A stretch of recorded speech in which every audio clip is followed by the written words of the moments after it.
Greetings once again, my friends. I welcome you to another video. This video is going to be about the R.M.S. Titanic. Today is April 14th, 2022. And today is the 110th anniversary of the day that Titanic struck an iceberg. She was crossing the northern Atlantic, and she was southeast of Halifax. And despite the warnings, she ran through the ice field. She ended up striking an iceberg at full speed, and the ship was doomed to sink. Let me show you guys where she struck. She struck along the starboard side, and the rivets that we used were made of iron instead of the steel. And because the curvature on the bow, they have a machine that puts in the rivets. They weren't able to use that machine, so they had to do it by hand. And a lot of the rivet heads sheared off because they were brittle because of the cold temperatures. The water was below freezing on that night. So what I want to share with you guys today is some documentation from that fateful night and the investigations that were to come. This is Titanic, the official story, and this is from April 14th and 15th from 1912. This is Titanic, the official story. You can see this section showing the illustration of the ship hitting the iceberg. This shows this box of documents, the lifeboats leaving the ship, and the telegraph room, or the Marconi room. You got a beautiful, beautiful illustration of the ship on the front in the center. And you can see some of the documentation that's going to be in the package, reproduced in facsimile from the archives of the Public Record Office in London. Ever since the unsinkable Titanic went to its grave over 80 years ago, at the time, hundreds of books, movies, and even a Broadway musical have tried to recreate the tragic night, sometimes with little regard for the historical record. Now, with the publication of Titanic, the official story, the voice of history at last speaks to us from across the decades. This unusual box contains reproductions of 18 documents that look and feel remarkably like originals in London's famed Public Record Office. It includes a copy of the original deck plans from the archives of the shipbuilders Harland and Wolff, the Titanic's final desperate telegrams, an eyewitness account by one of the survivors, certificates issued by the Board of Trade prior to the ship's maiden voyage, findings of the Parliament and Senate investigations, and 13 other remarkable records that will make history unfold in your hands. For information on other Titanic products available from Public Record Office, visit their website at www.open.gov.uk/pro/Titanic. And this is from Random House, Incorporated, New York, Toronto, London, Sydney, and Auckland. And this was released in 1997. You can see this is the item number, the barcode. So this is going to be really amazing. I've been looking forward to this ever since I got it. And today being the anniversary, the 110th anniversary of the sinking of this absolutely stunningly beautiful lady, we can go ahead and we can have a little special edition, and I'm going to show you guys many, many historic documents. Again, they're reproductions, but they're reproductions from the real thing, and they weren't edited. So this is going to be just like having the documents and looking at it in public records. So let's get right to it.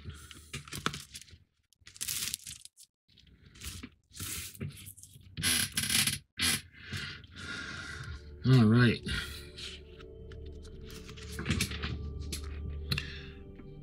So this is a guide to the contents of this box.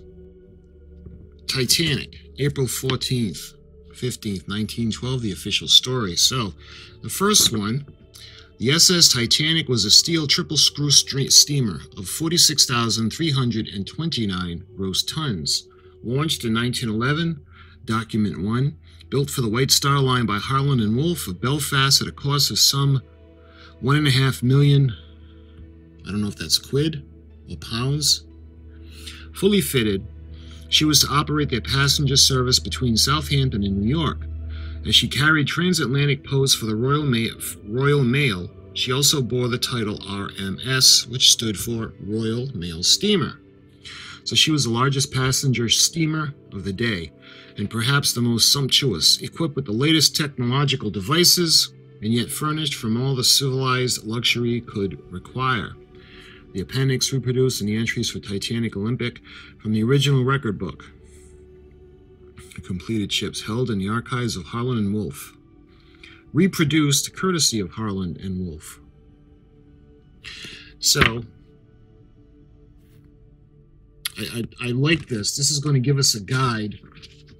So, on each document that I show you guys, we're going to read. We're going to get some information on it. Titanic was divided into 16 watertight compartments by 15 transverse bulkheads that extended far above the waterline. With the watertight doors, a captain could close from the bridge by simply moving an electrical switch. This would make the vessel practically unsinkable. According to official pronouncements, her amenities included a swimming pool, palm courts, Turkish bath, and a gymnasium. Some of the first-class suites were even fitted out as period rooms in the style of Robert Adam or Louis XV. You can see the pictures there. First-class accommodation, the boardroom, parlor suite, Adams. Third-class cabin. 1911 Olympic and Titanic publicity brochure. Beautiful. The passengers on her maiden voyage in April of 1912, document 11, give some of their names, including the world's wealthiest citizens, as some of the poorest immigrants to America as well, perceived land of opportunities. These were the people who, in the words of Joseph Conrad, the famous novelist and experienced sailor, to the last moment put their trust in mere bigness and the reckless informations of commercial men, and mere technicians in irresponsible photo paragraphs of the newspaper blooming these ships. They were fated to become involuntary participants in the world's most famous shipping disaster. That's document 11. In this article, some reflections, seaman-like and otherwise, on the loss of the Titanic, published in the English Review in 1912. Joseph Conrad was scathingly critical. You build a 45,000-ton hotel of thin steel plates to secure the patronage of, say, a couple of thousand rich people. If it had been for the immigrant trade alone, there would have been no such exaggeration of mere size. You decorate it in the style of the Pharaohs, or in the Louis the Quinze style, I don't know which, and to please the aforesaid famous handful of individuals who have more money than they know what to do with, and to the applause of 2 continents, you launched that mass with 2,000 people on board at 21 knots across the sea. A perfect exhibition of the modern blind trust in the material and appliances. In reading the reports, the first reflection of which occurred is that, in that luckless ship has been a couple of feet shorter, she would have probably gone clear of the danger. But then perhaps she could not have had a swimming bath in a French cafe. A sort of maritime Ritz, proclaimed unsinkable and set adrift with its casual population upon the sea, without enough boats, without enough seamen, but with a Parisian cafe and 400 of poor devils of waiters, to meet dangers which, let the engineers say that they like, lurk always amongst the waves, sent with blind trust and mere material, light-heartedly to the most miserable, most famous disaster. The sinking of the Titanic has gripped the imagination of the 20th century public and in many books have been written. The films document 17 made on the subject. Legends have grown up and myths developed. One legend that has never been either conclusively proved or disproved is that the Titanic's orchestra went down with the vessel, playing the hymn, "Nearer, My God, to Thee." Certainly during the excavation or evacuation, they had played quick steps, waltzes, and marches to calm down the passengers and remained on board until the very end. None of the musicians were saved. Victim of circumstance have been cast on either heroes or villains, as the hull of the great ship resting on the seabed has become encrusted with the canker of decay. And so her story has from the very start become entrusted with half-truths and misconceptions. Only by consulting the original documents can we strip away these accretions and reveal the bare skeleton of what actually happened. The documents in this pack can only represent a small selection of the records relating to the Titanic in the Public Records Office, or among the archives at Holland and Wolff. Moreover, this section can only tell part of the story, seen mainly from the point of view of the government, the parts involved. Yet here we can be seen the events as they unfolded. How did politicians, press, and bureaucrats, the unions, and the lawyers react to those events, and why?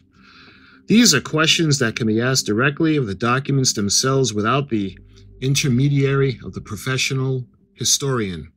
You may have further questions about these documents that provoke but do not answer. If you do, the answers may lie in the archives at the Public Record Office. Each documents have a brief commentary to set in context. But first, the bare facts of this event must be told. Titanic's final voyage, document 3, began at Southampton, leaving at 12:15 p.m. on leaving at 12:15 p.m. on Wednesday, April 10th. She called next to the French port of Cherbourg and collecting wealthy American tourists who had been visiting Paris. Note the high proportion of cabin passengers to steerage passengers on the Cherbourg certificate.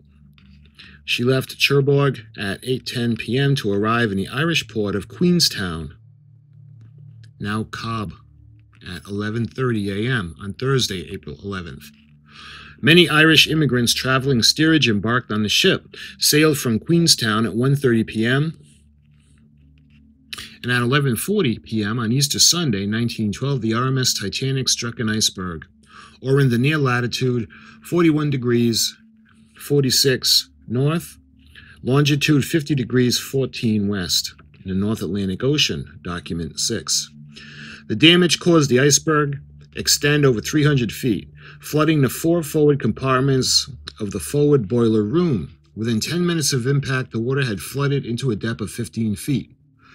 Her 36 engineers remained at their posts until they drowned. They drowned vainly trying to keep the vessel afloat. But as the Commission of Inquiry reported, the damage done to these 5 compartments alone inevitably sealed the doom of the ship. Nothing could prevent them with filling with water and pulling the ship deeper into the ocean until the water flooded over the top of the other bulkheads. At 2:20 a.m. in the morning of April 15th, she sank to the bottom. Of the 1,343 passengers and 885 crew who had departed from Queenstown, Titanic's last port of call, only 705 survivors reached New York in the SS Carpathia, document 18. The SS Carpathia intercepted Titanic's distress calls at 12:25 a.m. when she was about 60 miles away, arriving on scene some 4 hours later. Warnings of ice had been received by the ship's radio operators, and her lookouts had been instructed to keep a vigilant watch.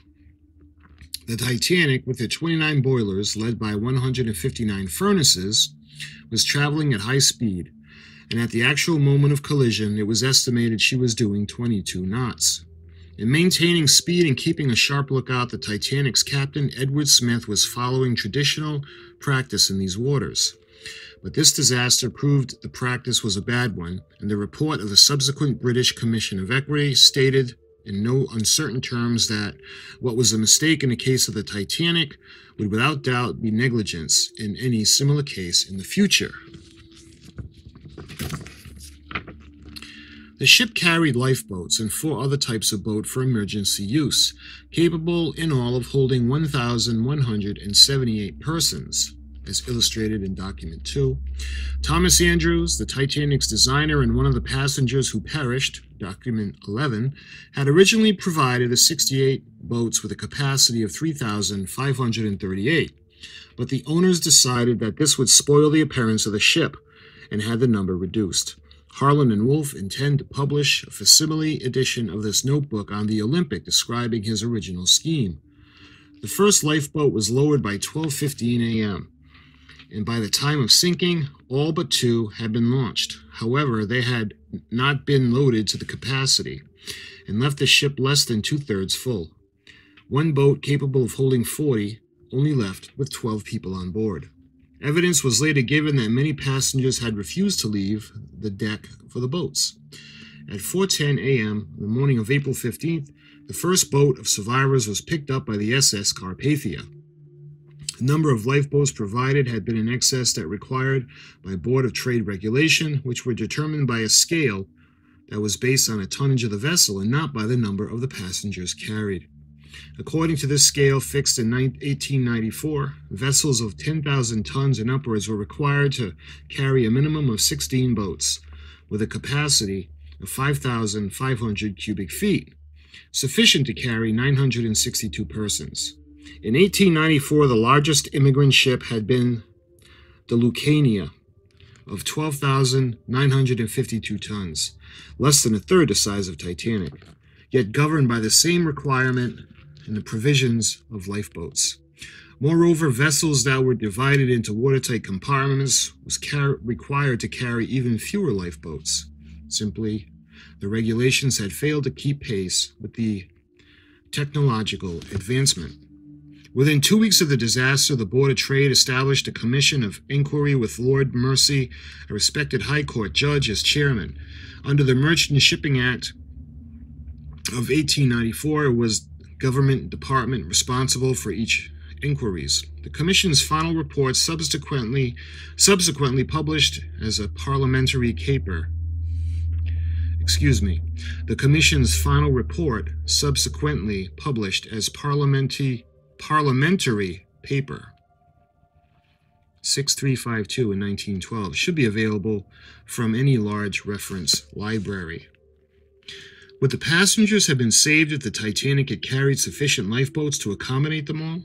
Sir Alfred Chalmers, the Board of Trade advisor who was responsible for the boat scale for passenger ships, thought not. In an angry minute on board in the Board of Trade file, PRO reference MT9/920H number 425, written after the report of the British Commission of Inquiry had been published, recommended that lifeboats should be provided for all on board. He argued that no more lives could have been saved at the time available, which was considerably greater duration than can be achieved in any supposed disaster, or has ever been recorded in any known disaster. In abnormally fine weather with a sea still and 2 clear hours, it was only possible to deal with 18 boats and to save just over 700 persons. Two boats were still on deck when the ship sank. In these circumstances, what would have been availed to them to have the boats to accommodate all on board? Moreover, Cap Chalmers argued even all the passengers had been misstrewed on deck and the lifeboats that were launched and had been filled to capacity, there would have not been time to launch as many as 18 boats. Had the Titanic been carrying more boats, there would have been less room on deck to marshal the passengers and launch the boats. What was needed was more effective subdivision into watertight compartments and a double bottom or inner skin to be taken up the ship's loading line. Chalmers blamed the disaster on a failure to maintain a good lookout. More effective watertight compartments were also recommended by the British Commission of Inquiry. Such recommendations were rapidly taken up by the shipbuilders, the ship owners, and one of the first vessels to be refitted and provided with the inner skin was Titanic's sister ship, the R.M.S. Olympic. Lord Mersey's report blamed the disaster on the excessive speed at which the ship traveled, and like Chalmers, on a failure to maintain a proper watch. It recommended that an international conference that held to be looked into the whole question of safety at sea. And in 1913, the British government sponsored the International Conference on the Safety of Life at Sea, which met in London and agreed on the general principles of the lifeboat should be provided for all passengers on ocean-going vessels. An international ice patrol was also established under the aegis of the United States Coast Guard, though funded by all nations engaged in transatlantic shipping. In September of 1985, an expedition led by Dr. Robert G. Ballard, the Woods Hole Oceanographic Institute, using the latest electronic detection equipment, rediscovered and photographed the wreck of the Titanic, resting on the ocean floor in two sections at latitude 41.43 degrees north and longitude 49.56 degrees west. New York-based R.M.S. Titanic Incorporated was formed and granted exclusive rights to raise material from the wreck by the Federal District Court, the Eastern District of Virginia. There were three further expeditions, 1987, 1993, and 1994, which brought up many artifacts, some of which were exhibited at the National Maritime Museum in Greenwich, London, in 1994 and 1995 as part of a worldwide tour.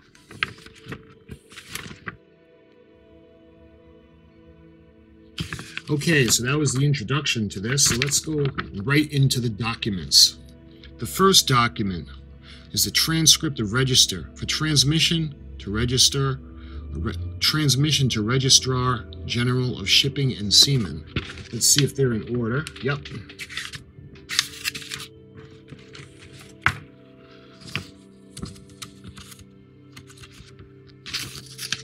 This is amazing.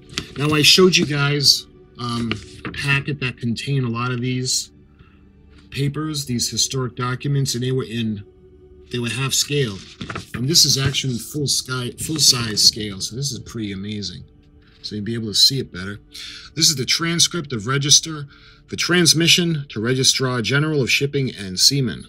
Name of the ship, Titanic, official number 131428, from Liverpool. This is a new vessel, British steamship, built in Belfast and built in 1912. And you can see the length.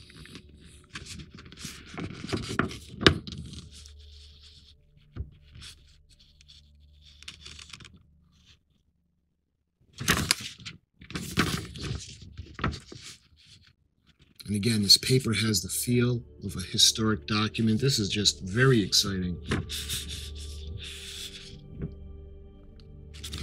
All right, information about this document. The owners of British ships were required by law to register their vessels with the custom officers in a port that was designated as a port of registry. They were then issued to the certificate of registry bearing the vessel's unique official number, and a copy of the certificate was sent to the Registrar General of Shipping and Seamen. On this certificate, all subsequent changes in ownership of the notional 64 shares, which represents 100% of ownership of the vessel, were to be recorded. Applications for registration had to supply full details of the dimension, tonnage, and engine power of the vessel, and the names of the owners. These details do not precisely match those given in the records of Harlan and Wolff, showing the danger of taking even the official record at face value. Dimensions and tonnage figure were sometimes reinterpreted by the owners in order to minimize harbor dues, and the way in which the Board of Trade required its measurements differed from those used by the shipbuilders. The Titanic was registered in Liverpool, Port of Registry, where the head office of the Oceanic Steam Navigation Company Limited was based. The original certificate of registry went down with the vessel. This is the Registrar General's copy.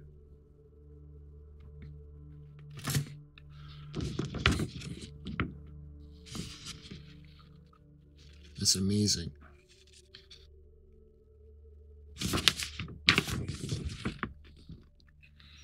And even back then, they had people that would dishonestly try to skew the numbers for sake of fees and other things. So let me show this to you first. Report of survivors. Titanic, Liverpool, triple screw, 1912. Date of expiration, passengers and lifeboats.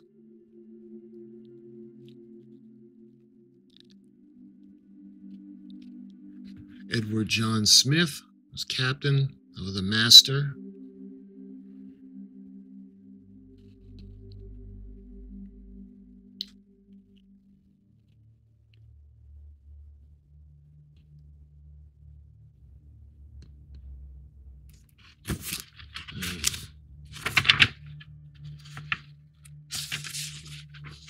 So they're all double-sided.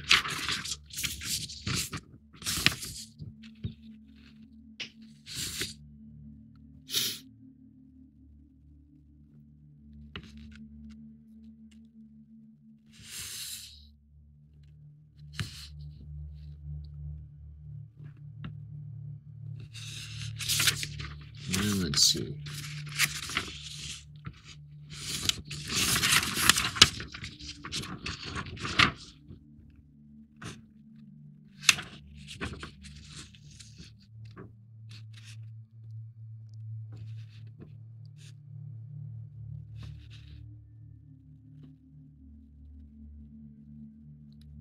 I know there's a lot of information here. And this is the back. The inspection reports.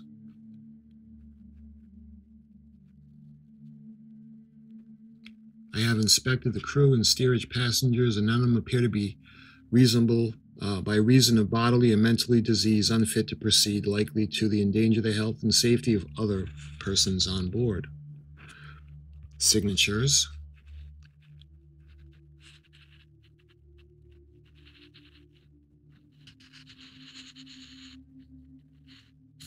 You can see the stamps from Ireland. William Tiller, 12th of April, 1912. All right, so let me read some information on this view.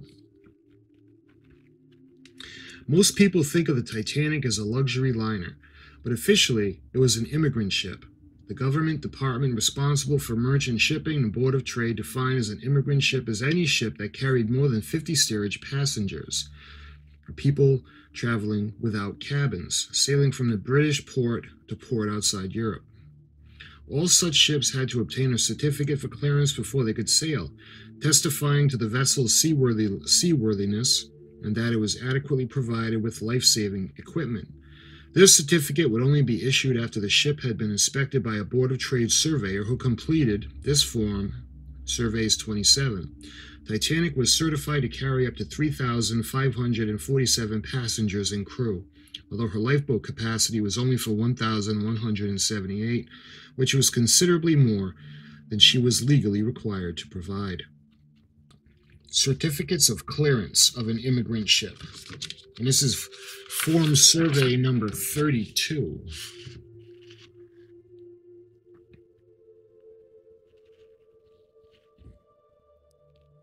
Titanic. You can see 46,328 tons from Southampton. Cabin passengers. This is interesting. Married, 52 male, 52 female. Single, 196 males, 101 females. Children, 10 male children, 12 female children below the age of 18. Between 1 and 18, sorry. Under a year old, there was 4 males. Steerage passengers, with 25 males that were married, 25 females. Single, 315 men, 74 single females. And children under the age of 21, there was 22 and 28 females. Under a year old, there were 3 males and 3 females. And it's amazing how they kept track of all the passengers, even by class. And these are only single-sided pages. So, certificate for clearance, survey of an immigrant ship,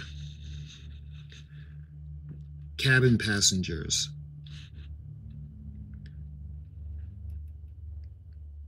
steerage passengers again, the numbers and the totals. And this is the 10th of April, 1912.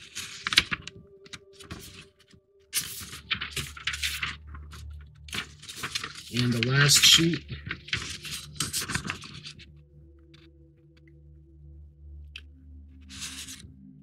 ship's name and official number, Titanic, from Liverpool.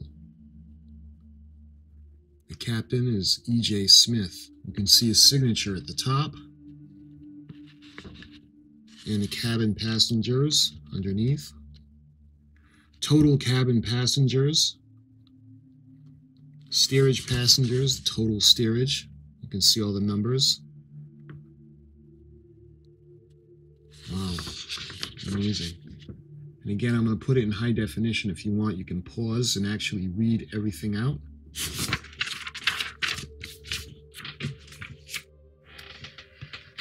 And I'll give you the information on Certificate of Clearance of the Immigrant Ship Form Survey 32. A certificate of clearance had to be completed by the immigration officer at each port from which the immigrant ship picked up passengers, testifying to the seaworthiness of the vessel and that it met all illegal requirements for transporting passengers. So they had to do this every time they went to a different port and picked up passengers. Gorgeous. All right. First class promenade deck. You can see. Look at that. Decks.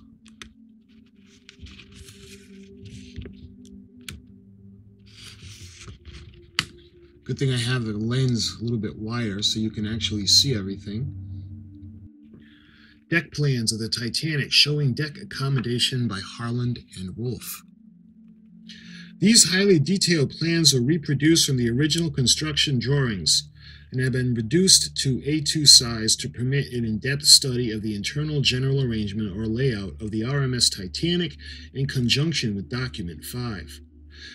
It is known that the design originated from rough sketches made from Lord Peary, chairman of Harland and Wolff, and J. Bruce Ismay, managing director of the White Star Line, after dinner one evening in 1907 at Devonshire House, which was Lord Peary's home in London.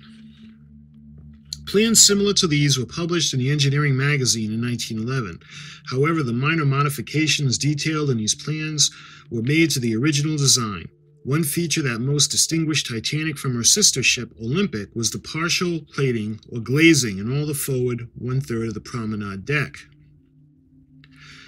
This modification was suggested by Thomas Andrews as a result of observations taken during the sea trials of Olympic, and were designed to allow the passengers to stroll in greater comfort, protected from the elements, from the weather when it was bad. Total effect of these modifications was to make Titanic slightly heavier than Olympic. Beautiful, absolutely beautiful sketch.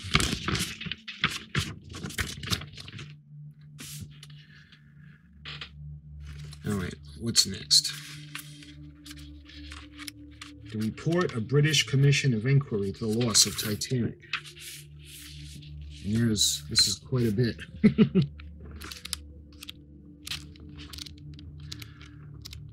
Wow, this could be its own video.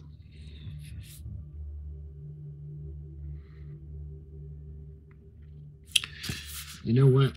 This could be its own, absolutely its own video. And I think that's what I'm going to do. There's so much information in this book, in this report, that it's so historic. I don't want to just blow through it for the sake of time in the video. So what I'm going to do is I'm going to read you the official information of this report, and this is going to be another video. Within 2 weeks of the disaster, a commission of inquiry was set up by the Board of Trade, which the government department responsible for such inquiries under the Merchant Shipping Act of 1894. Lord Mersey, a respected High Court judge, was the chairman, and he was assisted by a panel of professional naval men and engineers. Sessions began in Drill Hall near Buckingham Palace on May 2nd, 1912. This is the signed copy of the commission's final report, which was subsequently published as parliamentary paper CD 6352 in 1912. The report blamed the disaster on the excessive speed at which the ship was traveling and a failure to maintain a proper watch. It recommended that an international conference should be held to look into the whole question of safety at sea. And this report, I'm sure, is full of fascinating information on what they found back in 1912 when it was still fresh in everyone's mind. So this is going to be another video, only on the report. So, moving on, let's see, what's this? These are telegrams sent to the SS Burma by the SS Titanic as she sank. And there's two, so let's look at the first one. We have struck an iceberg, sinking fast, come to our assistance. Position, latitude 41.46 degrees north by longitude 50.14 degrees west, MGY. The Russian East Asiatic SS. The radio telegram, the SS Company. Wow, the SS Burma. So this is the first one we got the copy of. The Russian Rast. I can't make out that word.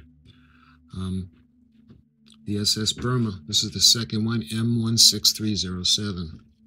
SOS, CQD, MGY.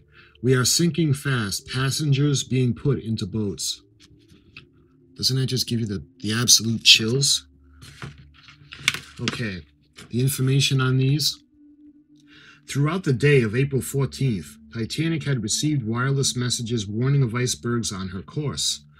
The Russian East Asiatic liner, the Burma, was steaming about 100 miles to the southwest of the Titanic when her radio operator intercepted a distress call from MYG, the call sign of the Titanic.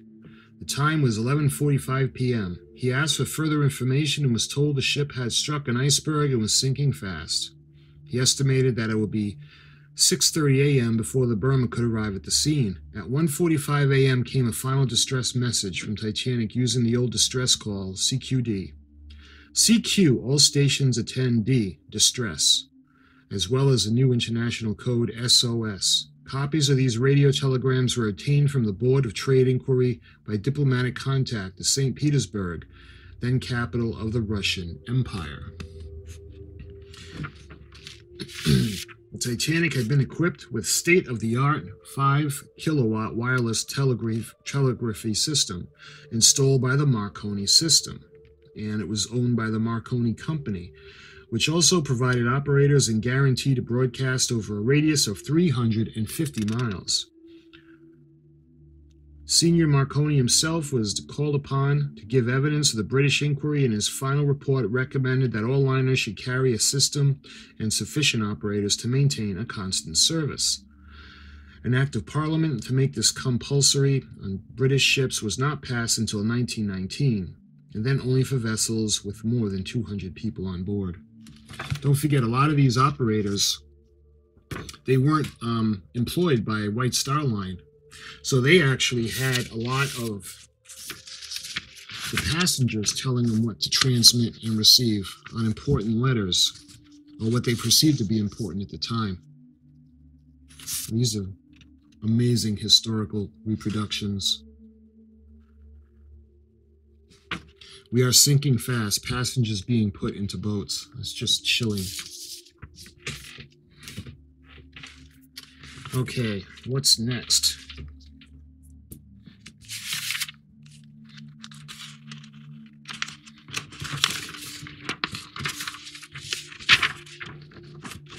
So this is correspondence from White Star Line to the Board of Trade concerning the loss of the Titanic.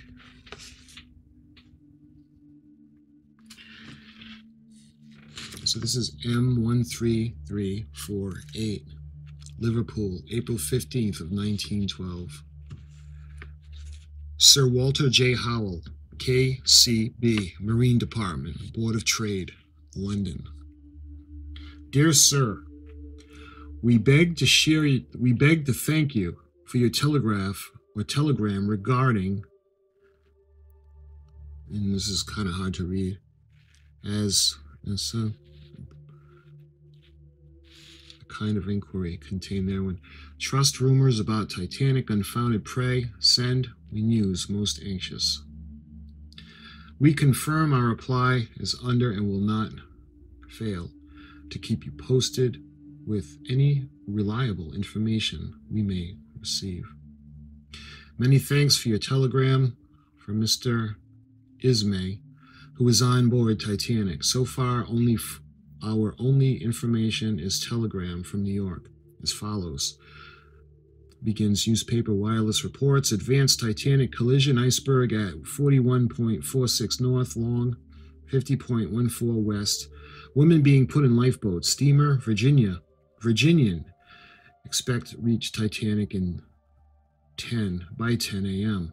Today Olympic Baltic. Proceeding Titanic. We have no direct information. Yours faithfully, Ismay.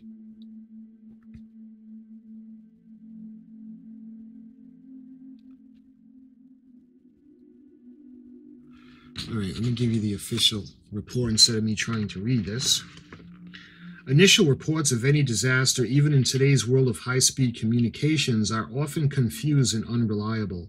The first press statement that there were no danger or loss of life was soon proved to be wildly optimistic.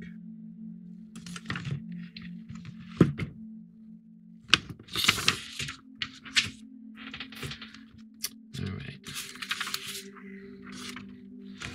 This is the response of the popular press. Let's see.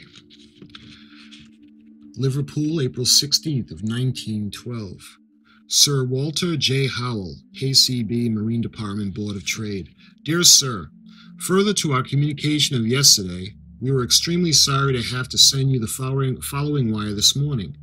Referring telegram yesterday, Titanic deeply grieved, saying that during night we received word steamer founded, about 675 souls, mostly women and children, saved, which we now beg to confirm. Yours faithfully, for Ismay. So this is, disasters always make good news. And popular press was quick to start the hunt for guilty party. The loss of Titanic was not, in the view of the New York Evening Journal, as an act of God, but a crime. The blame was to be pinned in no certain terms in the capital letters on the owners of the vessel. It is a view of the British ambassador at Washington. The popular press merely sought to exploit the disaster in order to boost sales. Writing to the Foreign Secretary on April 19th, he commended that they are made Within the Foreign Secretary on April 19th, he condemned their, quote, many hysterical utterances, the so-called Hearst papers, and the New York American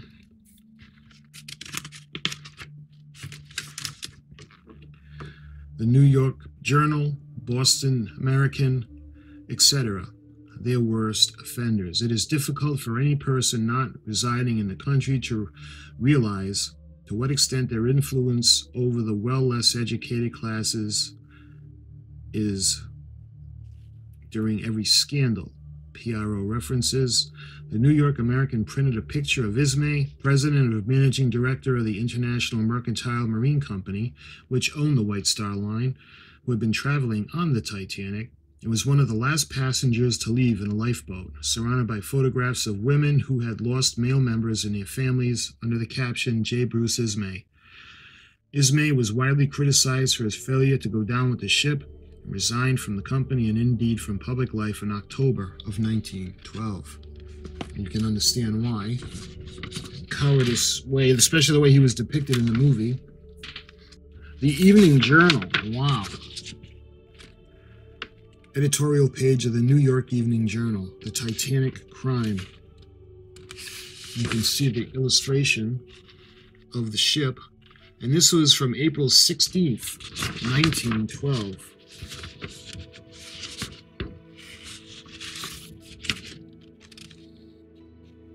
Ben Tillett was one of the leading trade unionists of his day, organizer of the famous London dock strike of 1889, and a man who neglected no opportunity to strike at the capitalist system. Like the editor of the New York Evening Journal, he had no doubt as to who was to blame: the ship's owners. Seeking short-term profit at the expense of human life, rich and poor alike were drowned, although the way in which the accommodations of the Titanic was arranged, and that'll be in Document 4, meant that the first-class passengers whose staterooms were on A deck were nearer to the boats, and that all the immigrants in third class had a good command of English, and may not have realized what was happening until it was too late. When Ben Tillett, blinded to the facts by the rhetoric of class warfare in his damned Critique, the British Commission of Inquiry's final report stated that no discrimination had been shown against the third-class passengers. Board of Trade officials noted on the file cover of this letter that it was not to receive a reply. You guys remember, I don't know how accurate it is, but in the movie from James Cameron in 1996 or 1997, they actually have the lower class trying to come up, and they were locked doors to keep them below deck as the ship was sinking. So that's a frightening thought if they had to go through that. All right, what's next? A politician's response notice of a parliamentary question to the president of the Board of Trade. So this is MJ0619, Dock Wharf, Riverside and General Workers Union.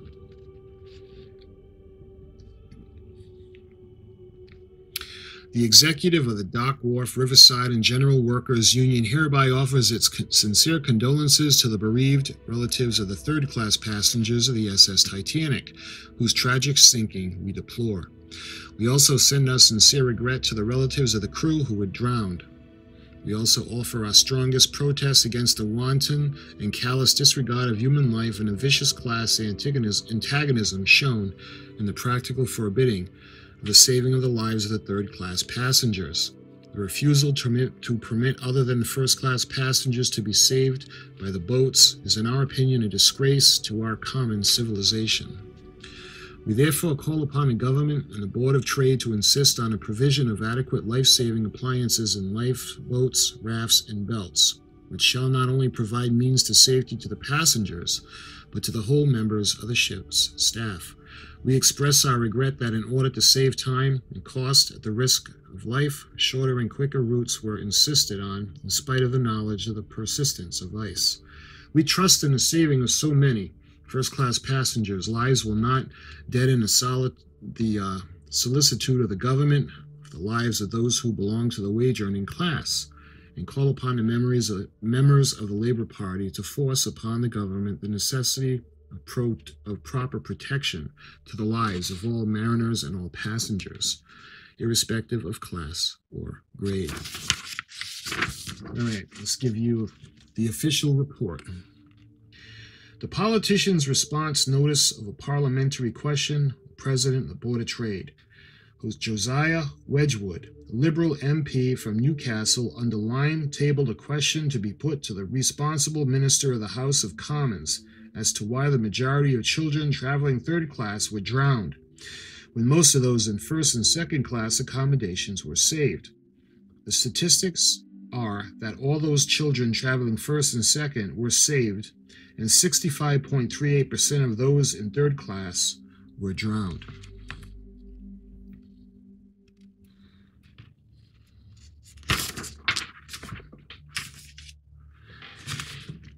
All right, let's see.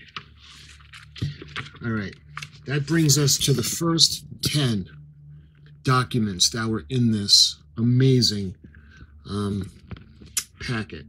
I think what I'm going to do is this is going to be the conclusion of part 1 because I don't want it to be too long. And we'll go through the following, or the last second half of all the documents in part 2 of this video. So, on today, the 110th anniversary of the sinking, or when the Titanic struck the iceberg, I thank you for watching, and we'll have part 2 tomorrow.